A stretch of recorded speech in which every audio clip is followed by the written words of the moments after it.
अस्सलाम वालेकुम students, hope you are fine and enjoying good health. Students, आज की इस वीडियो में हम बात करेंगे कोऑर्डिनेशन कंपाउंड्स का नाम कैसे लिखा जाता है। कोऑर्डिनेशन कंपाउंड्स का नाम लिखने के लिए कुछ सेट ऑफ रूल्स होते हैं, हम उन रूल्स को डिस्कस करेंगे। So let us start with the rules. Rule number 1, order of listing of ions. Ions का जो ऑर्डर ऑफ लिस्टिंग है वो क्या होना चाहिए। अगर हमारे पास कोऑर्डिनेशन कंपाउंड है, फॉर एग्जांपल ये कोऑर्डिनेशन कंपाउंड है FeCO5, एक ही कोऑर्डिनेशन कंपाउंड है, ठीक है। तो अगर इस तरह का हमारे पास कोऑर्डिनेशन कंपाउंड है कि जिसमें आइंस नहीं है, एक न्यूट्रल स्पीशीज है, एक न्यूट्रल मॉलिक्यूल है, तो इस तरह के कोऑर्डिनेशन कंपाउंड का जो नाम होता है that is written as one word without any spaces in the name. But if we have a molecule, a coordination compound which is ionic in nature, जैसे कि ये देखिए AgNH3 twice Cl, ये मेरे पास जो मॉलिक्यूल है, जो कोऑर्डिनेशन कंपाउंड है, ये एक आयोनिक स्पीशीज है। इसमें ये पॉजिटिव आयन है जो कोई कोऑर्डिनेशन स्फीयर है, और ये नेगेटिव आयन है। इसी तरह से ये मेरे पास एक और कोऑर्डिनेशन कंपाउंड है K4FeCl6।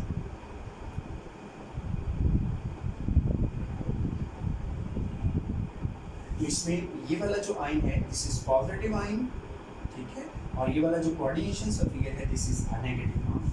तो अगर तो हमारे पास न्यूट्रल कंपाउंड है तो इसका जो नेम है that is written as one word. For example इसका नाम मैं लिखूंगा penta carbonyl iron, penta carbonyl iron.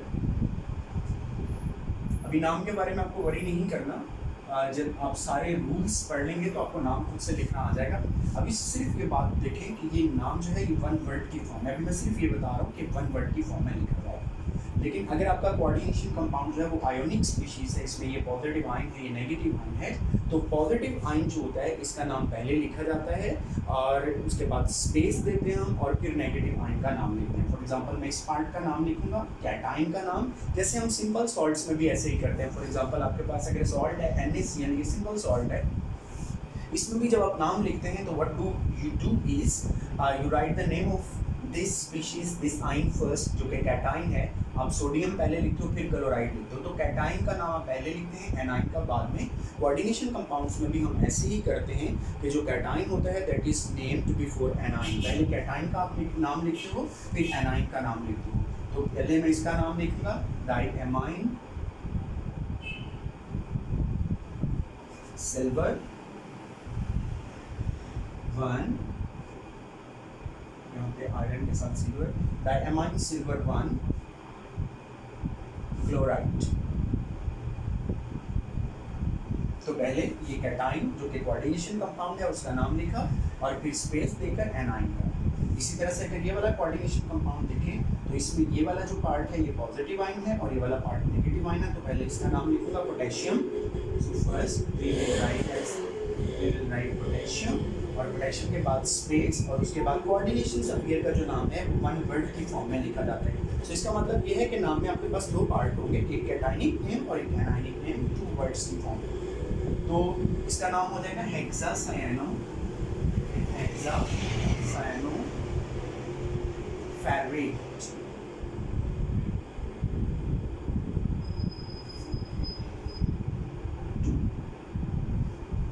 तो ये था रूल नंबर 1 कि अगर आपका जो कोऑर्डिनेशन कंपाउंड है वो एक आयोनिक कंपाउंड है तो आयनिक कंपाउंड में कैटायन का नाम पहले और एनायन का नाम बाद में आप लिखते हैं। आपका जो कैटायन है वो कोऑर्डिनेशन स्फीयर भी हो सकता है, और आपका जो आपका कोऑर्डिनेशन स्फीयर है वो एनायन भी हो सकता है। यहाँ पे ये कैटायन है, यहाँ पे ये एनायन है। तो अगर ये कैटायन है तो पहले इसका नाम लिखेंगे, और अगर ये एनायन है तो इसका नाम बाद में लिखेंगे। This was rule number 1। Rule number 2, जब आप कोऑर्डिनेशन कंपाउंड का नाम लिखते हो तो कोऑर्डिनेशन स्फीयर का जब आपने नाम लिखना होता है, कोऑर्डिनेशन कंपाउंड में जब आपने कोऑर्डिनेशन स्फीयर का नाम लिखना होता है, कोऑर्डिनेशन स्फीयर आप ये जो स्क्वायर ब्रैकेट के अंदर जो स्पीशीज है this is coordination sphere, this is coordination entity. तो ये जो कोऑर्डिनेशन स्फीयर है यहाँ पे ये वाला और यहाँ पर ये वाला कोऑर्डिनेशन स्फीयर, जब अपने कोऑर्डिनेशन स्फीयर का नाम लिखना होता है तो कोऑर्डिनेशन स्फीयर का नाम लिखते वक्त आप क्या करते हैं, उसमें order of listing metals and ligands क्या होता है। तो कोऑर्डिनेशन स्फीयर में जो रूल नंबर 2 है ये हमें बताता है, रूल नंबर 2 के naming of coordination sphere,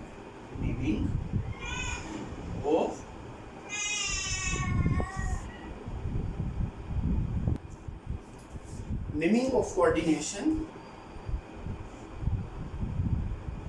sphere.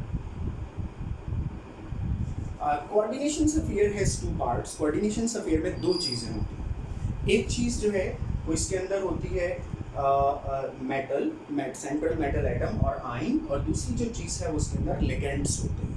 तो दो चीज़ें होती हैं कोऑर्डिनेशन स्फीयर के अंदर।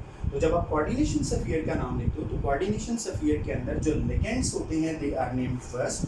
तो नेमिंग ऑफ कोऑर्डिनेशन स्फीयर में आपने याद रखना है कि पहले आप लिगेंड्स के नाम लिखते हैं और लिगेंड्स के नाम के बाद आप मेटल का नेम लिखते हैं, ठीक है, और मेटल के नाम के आगे आप उसकी ऑक्सीडेशन स्टेट को मेंशन करते हैं इन रोमन न्यूमरल्स, ठीक है। तो कोऑर्डिनेशन स्फीयर का नाम लिखने के लिए रूल क्या है, पहले लिगेंड्स के नाम आप लिखेंगे, लिगेंड्स के बाद मेटल का नाम और मेटल के आगे नाम के आगे उसकी oxidation state in Roman numerals. ये है रूल नंबर 2। अब रूल नंबर 2 में हम फर्दर डिस्कस करेंगे कि लिगेंड्स जो हैं उनको कैसे लिखा जाता है, मेटल्स को कैसे लिखा जाता है। तो ये रूल नंबर 2 के सब पार्ट्स के अंदर हम ये सारी बातें डिस्कस करेंगे कि लिगेंड्स जो हैं उनके नाम हमने कैसे लिखने हैं। सो लेट अस सी कि how do we write the names of ligands.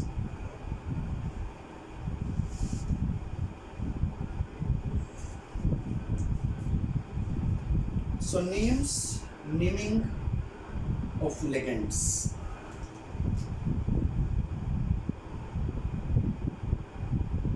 Naming of ligands. इसमें हम दो चार बातें डिस्कस करेंगे। Number 1, if more than one of same ligand is attached to the central metal atom, अगर central metal atom के साथ एक ही टाइप के एक से ज़्यादा ligands अटैच हों तो हम प्रीफिक्सेस का यूज़ करते हैं di tri tetra to indicate the number of the ligands attach to the central metal atom. तो सेंट्रल मेटल एटम के साथ अगर एक से ज़्यादा लिगेंड्स अटैच हैं तो नंबर ऑफ लिगेंड्स को हम मेंशन करते हैं कि कितने नंबर ऑफ लिगेंड्स अटैच हैं, नंबर ऑफ लिगेंड्स कितने अटैच हैं सेंट्रल मेटल एटम के साथ, उसको हम डिनोट करते हैं बाय प्रीफिक्सेस। हम प्रीफिक्सेस यूज़ करते हैं। वो प्रीफिक्सेस क्या है जी, di, tri, tetra, penta, hexa etcetera. ये जो प्रीफिक्सेस हैं हम इनको यूज करते हैं to indicate the number of a particular type of ligand attach to the central metal atom. जैसे कि मैंने अभी ऊपर एग्जांपल आपको डिस्कस की, एक K4FeCN6। तो यहाँ पर जो लिगेंड्स हैं साइनो लिगेंड है और इसका नंबर जो है वो 6 है, तो हम इसको लिखते हैं हेक्सासायनो, ठीक है। ये प्रीफिक्स हम यूज करते हैं। इसी तरह से एक और कंपाउंड देखिएगा AgNH3 ट्वाइस Cl। तो इसमें जो लिगेंड है वो ये है एमाइन और इसका नाम है एमाइन और इनका जो नंबर है वो 2 है, तो हम इसको लिखेंगे डाई एमाइन। सो ये जो प्रीफिक्सेस होते हैं di, tri, tetra, penta, hexa, they are used to indicate the number of a particular type of ligand attached to the central metal atom. अच्छा, in case the ligands name already has this prefixes, अगर ligand के नाम के अंदर ही ये prefixes मौजूद हों और लिगेंड नेम इज 3 syllable और लॉन्गर, अगर लिगेंड का जो नाम है वो लॉन्ग हो, वो 3 syllable से ज़्यादा हो, लॉन्गर हो, तो फिर हम क्या करते हैं, फिर हम ये वाले प्रीफिक्सेस यूज़ नहीं करते हैं बल्कि हम कुछ और प्रीफिक्सेस यूज़ करते हैं। और वो प्रीफिक्सेस क्या हैं, वो प्रीफिक्सेस हैं जी, प्रीफिक्सेस बिस, ट्रिस, टेट्राकिस, पेंटाकिस, हेक्साकिस एटसेट्रा। तो अगर तो लिगेंड के नाम के अंदर ही डाई, ट्राई ये वाले प्रीफिक्सेस मौजूद हों, तो फिर हम लिगेंड का जो नंबर है उसको इंडिकेट करने के लिए ये वाले प्रीफिक्सेस यूज़ नहीं करेंगे, ठीक है।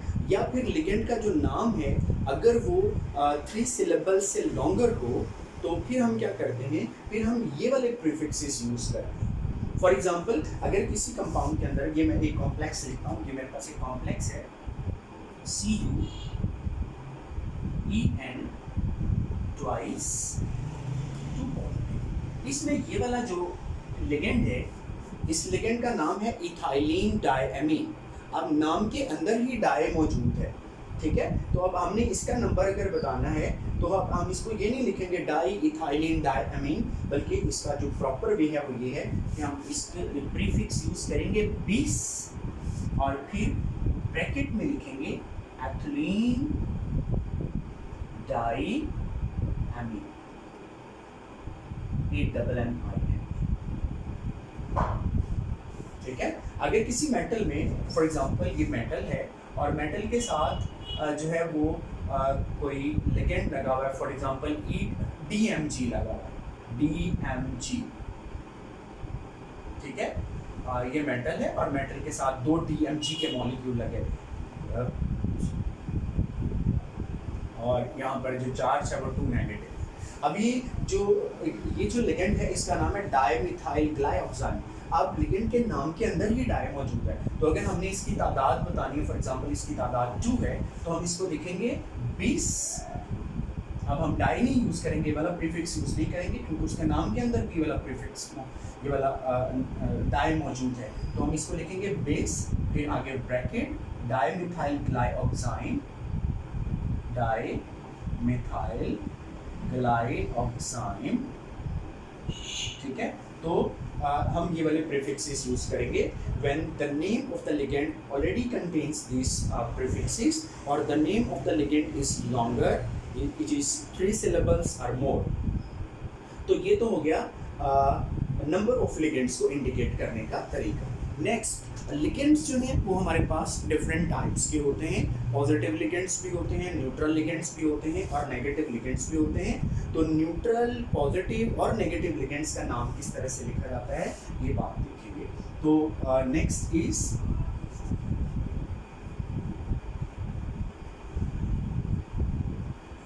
Neutral ligands. तो while writing the name of the neutral ligands का नाम कैसे लिखा जाता है जी? Neutral ligands, neutral ligands. Neutral ligands जो होते हैं they are named as such. Neutral ligand का नाम ऐसे ही लिखा जाता है जैसा कि उसका नाम होता है। फॉर एग्जांपल अगर हमारे पास न्यूट्रल लिगेंड है, सपोज मैं यहाँ पर आपको कुछ एग्जांपल्स देता हूँ। ये मेरे पास न्यूट्रल लिगेंड है। न्यूट्रल लिगेंड्स होते हैं named as such, named as such. For example ये मेरे पास लिगेंड है जी, और लिगेंड है CH3 ट्वाइस SO। इसका नाम है डायमिथाइल सल्फॉक्साइड। तो इसका नाम डायमिथाइल सल्फॉक्साइड है, तो हम यही नाम यूज करते हैं, डायमिथाइल सल्फॉक्साइड। तो न्यूट्रल जो लिगेंड्स होते हैं उनका नाम वही होता है जो मॉलिक्यूल का नाम हम यूज करते हैं। इसी तरह से ये देखिएगा, ये है जी NH2 ट्वाइस C। इस कंपाउंड का नाम यूरिया है, तो अगर एज अ लिगेंड ये कहीं पर यूज हुआ है तो हम इसका नाम यूरिया ही यूज करेंगे। इसी तरह से मेरे पास और कंपाउंड है C5H5N। This compound is pyridine. तो हम इसका मॉलिक्यूल का नाम पायरिडीन ही यूज करेंगे जब ये लिगेंड के तौर पर इस्तेमाल होगा। तो न्यूट्रल लिगेंड का जो भी मॉलिक्यूल का नाम होता है वही नाम हम यूज करते हैं जब वो मॉलिक्यूल लिगेंड के तौर पर इस्तेमाल होता है। इसी तरह से मेरे पास ये मॉलिक्यूल है जी PCl3 ट्राइक्लोरो फॉस्फेट, ठीक है। इसी तरह से ये मेरे पास एक कंपाउंड है PH3 ट्राइफिनाइल फॉस्फेट। तो न्यूट्रल लिगेंड अगर आपके पास मॉलिक्यूल के अंदर न्यूट्रल लिगेंड्स मौजूद हैं जैसे कि ये, तो न्यूट्रल लिगेंड का जो नाम होता है वो वही होता है जो मॉलिक्यूल का नाम होता है। जो मॉलिक्यूल का नाम है वही न्यूट्रल लिगेंड का नाम है। But some neutral ligands have special names, ठीक है। Some neutral ligands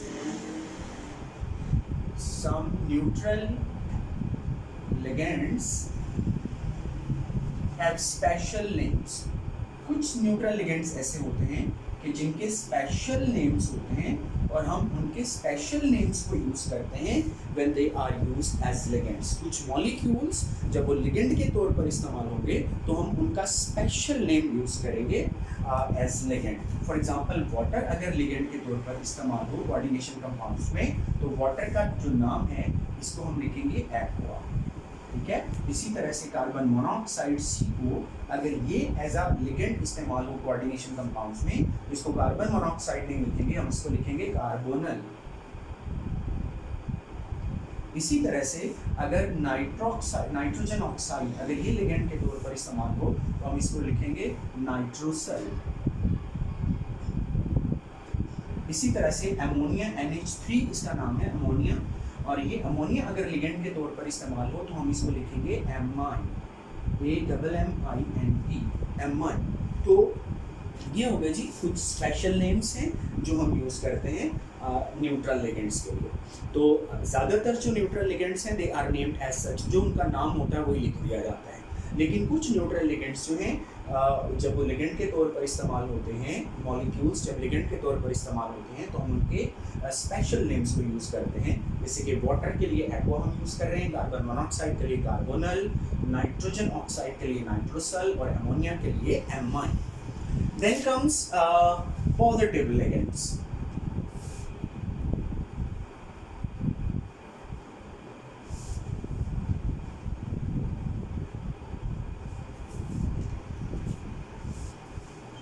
positive ligands जो हैं,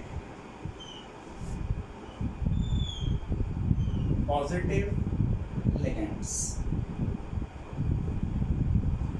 लिगेंड्स होते हैं उनके नाम के एंड पे आता है IUM, ठीक है, and in IUM। Positive ligands के नाम के एंड के ऊपर IUM आता है। जैसे ये देखिएगा, ये एक मॉलिक्यूल है H2N NH3 पॉजिटिव, ठीक है। अब ये पॉजिटिव लिगेंड है, इसमें ये वाला जो नाइट्रोजन है इसके पास लोन पेयर ऑफ इलेक्ट्रॉन है, तो ये कोऑर्डिनेट कोवैलेंट बॉन्ड बना सकते हैं, लिगेंड के तौर पर एक्ट कर सकते हैं। तो इसका नाम है हाइड्राजीनियम,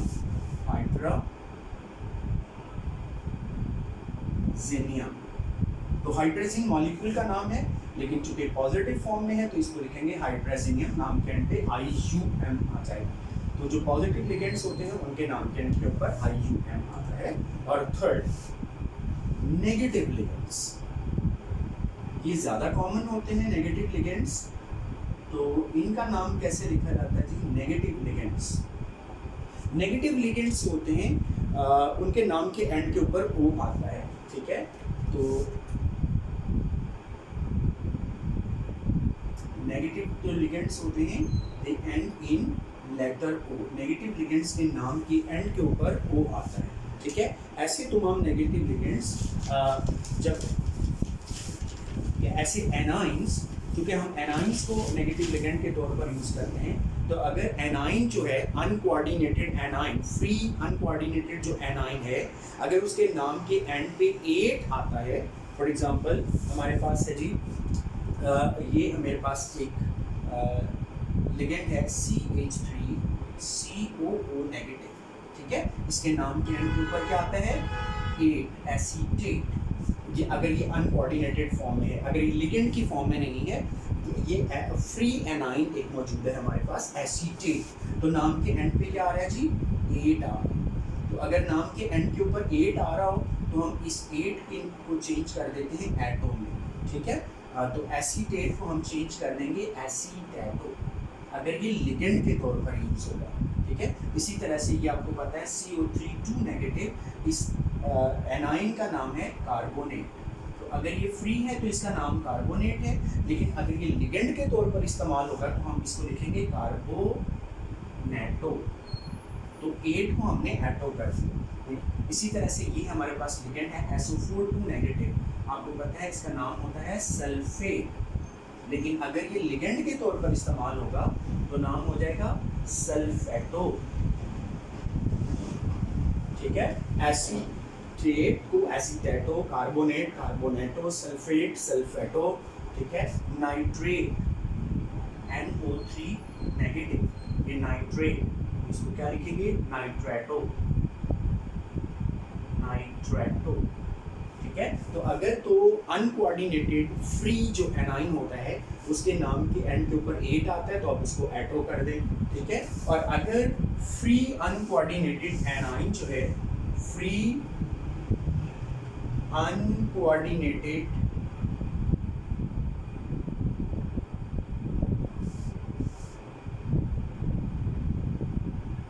एनाइन,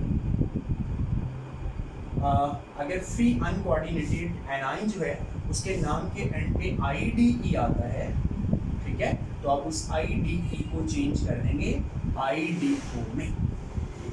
ठीक है, अगर नाम के एंड पे IDE आ रहा है तो आप उसको चेंज कर देंगे IDO में। जैसे ये देखिएगा, ये मेरे पास है N3 नेगेटिव, तो ये एनाइन का नाम है नाइट्राइड, लेकिन जब ये एनाइन लिगेंड के तौर पर इस्तेमाल होगा तो हम इसको लिखेंगे नाइट्रीडो।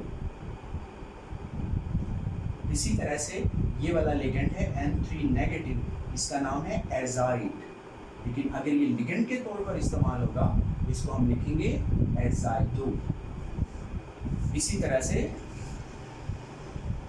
H नेगेटिव, इसका नाम है हाइड्राइड, इसको लिखेंगे हाइड्रीडो। ठीक है, इसी तरह से ये है मेरे पास एक लिगेंड NH2 नेगेटिव, इसका नाम है एमाइड, तो इसको हम लिखेंगे अमीडो या अमाइडो। तो अगर नेगेटिव जो एनाइन है, अनकोऑर्डिनेटेड जो एनाइन है, उसके नाम के एंड के ऊपर IDE आ रहा है तो आपने क्या करना है, इसको IDO में चेंज कर देना। नाइट्राइड है तो लिगेंड के तौर पर जब ये यूज होगा तो इसके नाम हम लिखेंगे नाइट्रीडो, अजाइड को अजीडो, हाइड्राइड को हाइड्रीडो और अमाइड को अमीडो। ठीक है, इसके अलावा कुछ नेगेटिव लिगेंड्स ऐसे होते हैं कि जिनके नाम के एंड कुछ एनाइंस जिनके नाम के एंड के ऊपर ITE आ रहा होता है। ठीक है, आप उसको क्या करेंगे, आप उसको ITO में चेंज कर देंगे। जैसे ये देखिएगा, अगर फ्री अनकोऑर्डिनेटेड एनाइन जो है, अगर free uncoordinated A9 ends in ITE तो आप इसको चेंज कर देंगे इन ITO। जैसे ये देखिए SO3 नेगेटिव, तो इस एनाइन का नाम है सल्फाइड, तो आप इसको क्या करेंगे, आप इसको चेंज कर देंगे सल्फाइडो। आपके पास है नाइट्राइड NO2 नेगेटिव, नाइट्राइड, आप इसको चेंज कर देंगे नाइट्रीटो। आपके पास है जी ClO2 नेगेटिव, क्लोराइड, आप इसको चेंज कर देंगे क्लोरीटो। तो अगर एनाइन के नाम के एंड के ऊपर ITE आता है तो जब वो लिगेंड के तौर पर यूज होगा तो आप उसको चेंज कर देंगे ITO में। और कुछ नेगेटिव लिगेंड्स ऐसे होते हैं कि जिनका स्पेशल नेम होता है और वो स्पेशल नेम भी हम यूज करते हैं। तो वो वाले जो नेगेटिव लिगेंड्स हैं हम उनको डिस्कस कर लेते हैं।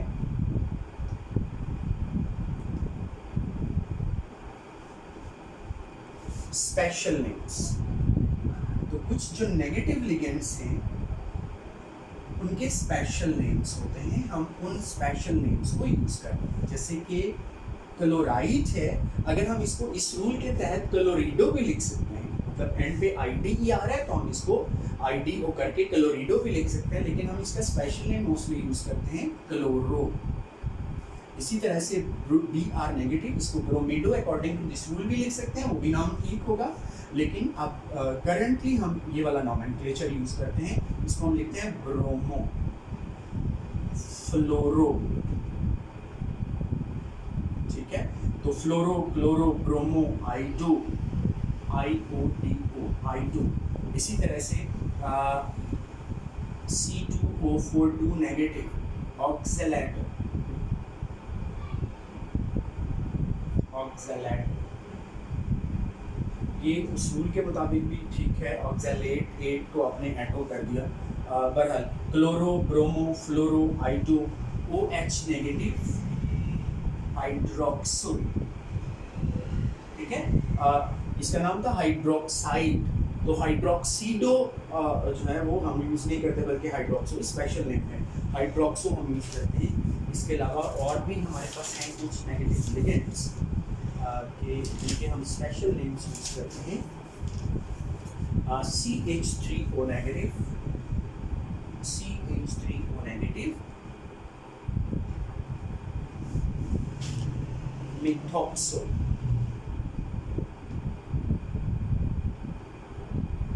तो ये कुछ नेगेटिव लिगेंड्स हैं जिनके हम स्पेशल नेम्स को यूज़ करते हैं। तो ये आपको लिगेंड्स के नाम पता चल गए कि जो न्यूट्रल लिगेंड्स होते हैं they are named as such, लेकिन कुछ न्यूट्रल लिगेंड्स के स्पेशल नेम्स होते हैं, हम वो नेम्स यूज़ करते हैं। पॉजिटिव लिगेंड्स होते हैं उनके नाम के एंड के ऊपर IUM आता है, और नेगेटिव लिगेंड्स होते हैं उनके नाम के एंड के ऊपर O आता है, ठीक है। अब लिस्टिंग ऑर्डर क्या होना चाहिए ऑफ लिगेंड्स, तो लिगेंड्स का लिस्टिंग ऑर्डर क्या होता है, नेक्स्ट बात हम कर रहे हैं लिस्टिंग ऑर्डर ऑफ लिगेंड्स की, कि अगर आपके पास एक मेटल के साथ बहुत सारे लिगेंड्स अटैच्ड हैं, डिफरेंट लिगेंड्स अटैच्ड हैं, तो उनका लिस्टिंग ऑर्डर क्या होना चाहिए, listing order of ligands, listing order of ligands, ligands का लिस्टिंग ऑर्डर क्या होना चाहिए, तो लिगेंड्स का जो लिस्टिंग ऑर्डर है वो होता है जी अल्फाबेटिकल, ठीक है। Ligands are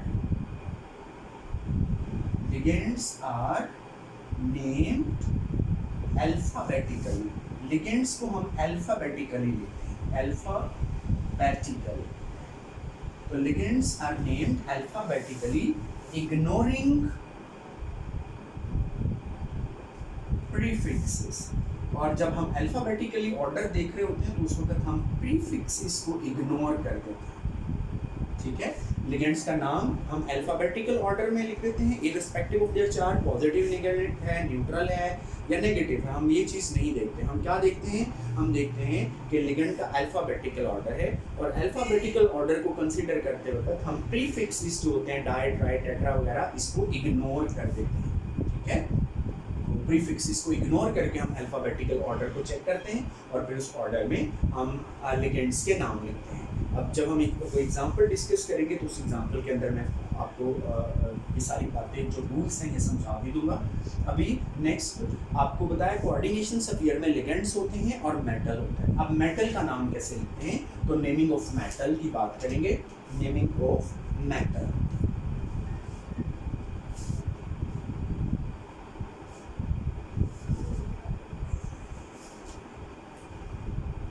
name of matter, name of matter. अब दो केसेस हैं हमारे पास। अगर कोऑर्डिनेशन स्फीयर के ऊपर पॉजिटिव चार्ज हो, कोऑर्डिनेशन स्फीयर कैटाइन हो या वो न्यूट्रल हो, उसके ऊपर जीरो चार्ज हो, तो इफ कोऑर्डिनेशन स्फीयर, जो कोऑर्डिनेशन स्फीयर है या जो कोऑर्डिनेशन एंटिटी है, coordination sphere is neutral or positively charged, अगर coordination sphere जो है वो न्यूट्रल है या पॉजिटिवली चार्ज्ड है, तो if coordination sphere is neutral or positively charged, then metal name is written as such, तो मेटल के नाम को हम as such लिख देते हैं, उसमें कोई चेंज नहीं करते हैं। निकल है तो उसको निकल लिखेंगे, कॉपर को कॉपर लिखेंगे, जिरकोनियम को जिरकोनियम लिखेंगे, ठीक है। जो भी मेटल का नाम है, स्कैंडियम को स्कैंडियम लिखेंगे।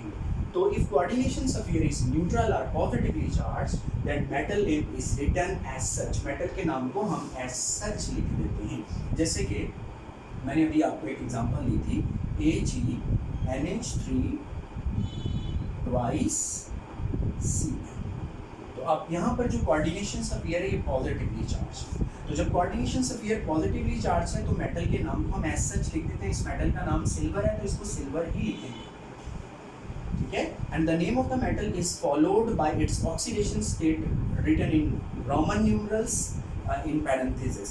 अब इसके मेटल के नाम के आगे क्या करते हैं, उसकी ऑक्सीडेशन स्टेट को रोमन न्यूमरल्स में लिख देते हैं पैरेंथेसिस में।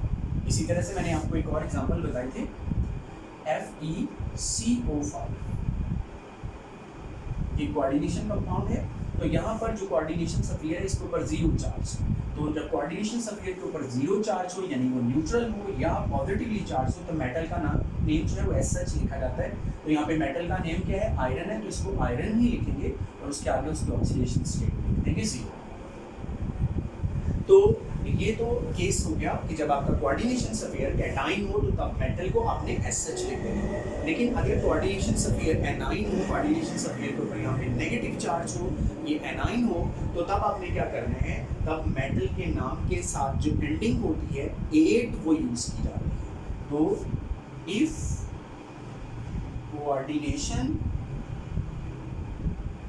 स्फीयर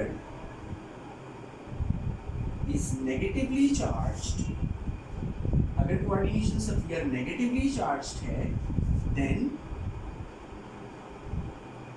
ending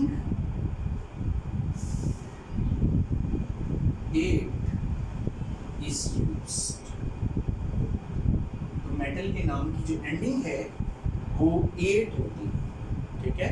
अब ये 8 एंडिंग किस तरह से आप बनाते हो, वो वाली मेटल्स जिनके नाम के एंड के ऊपर IUM आता है, आप उसको IUM को रिप्लेस कर देते हो विद 8। फॉर एग्जांपल आपके पास है स्कैंडियम, तो आप क्या करेंगे, आप इसको लिख देंगे स्कैंडेट, आप IUM को रिप्लेस कर देंगे विद 8। इसी तरह से आपके पास है वैनेडियम, तो आप इसको लिख देंगे वैनेडेट। आपके पास है जिरकोनियम, तो आप IUM की जगह पे जिरकोनेट।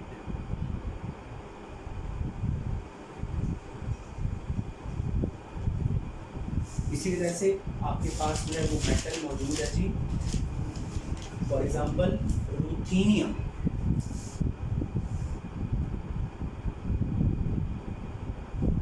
आप लिख देंगे रुथीनेट।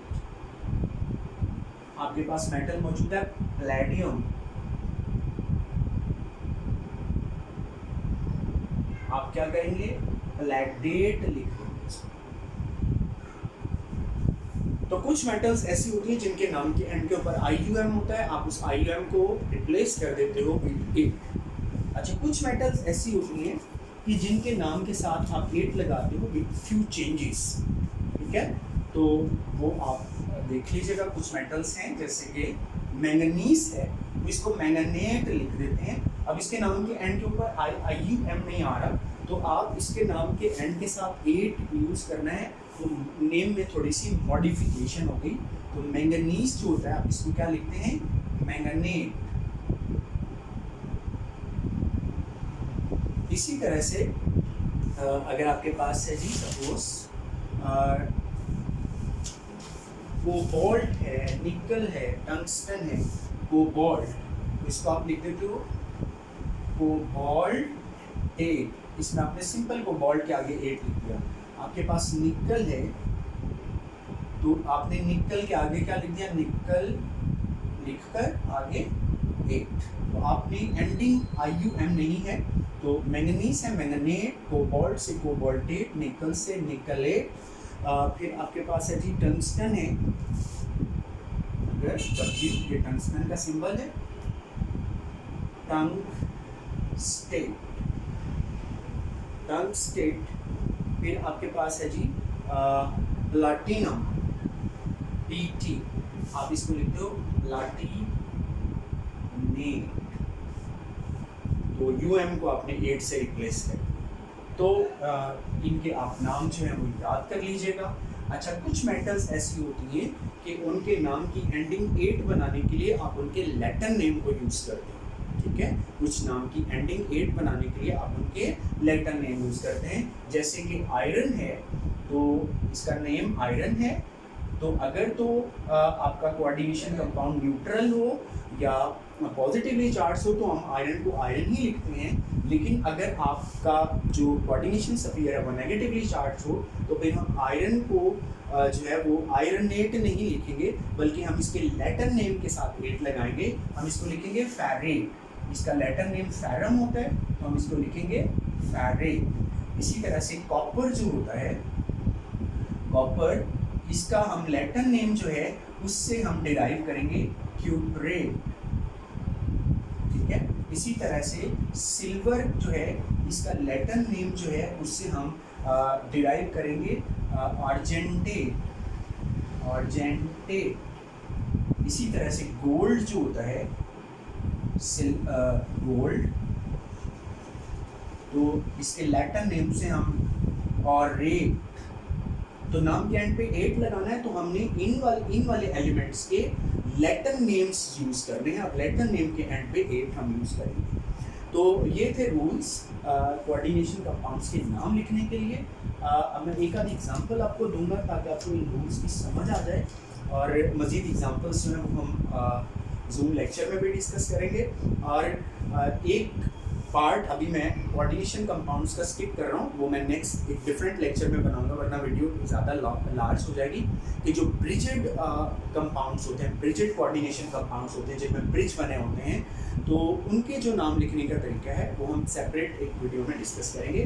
तो आज की वीडियो में यही बातें, अब एक आध एग्जाम्पल जो मैं स्टार्ट से एग्जाम्पल साथ लेके चल रहा हूँ उसी से आपको समझा देता हूँ। ये देखिएगा जी, ये मेरे पास है AgNH3 twice Cl। अब जब आपने इसका नाम लिखना है तो सबसे पहला आप काम ये कीजिएगा कि आप ये देखिए कि ये जो कोऑर्डिनेशन स्फीयर है उसके बाहर वाला आयन कौन सा है। तो कोऑर्डिनेशन स्फीयर के बाहर एक आयन है, क्लोराइड आयन है। आपको पता है क्लोराइड आयन के ऊपर -1 चार्ज होता है।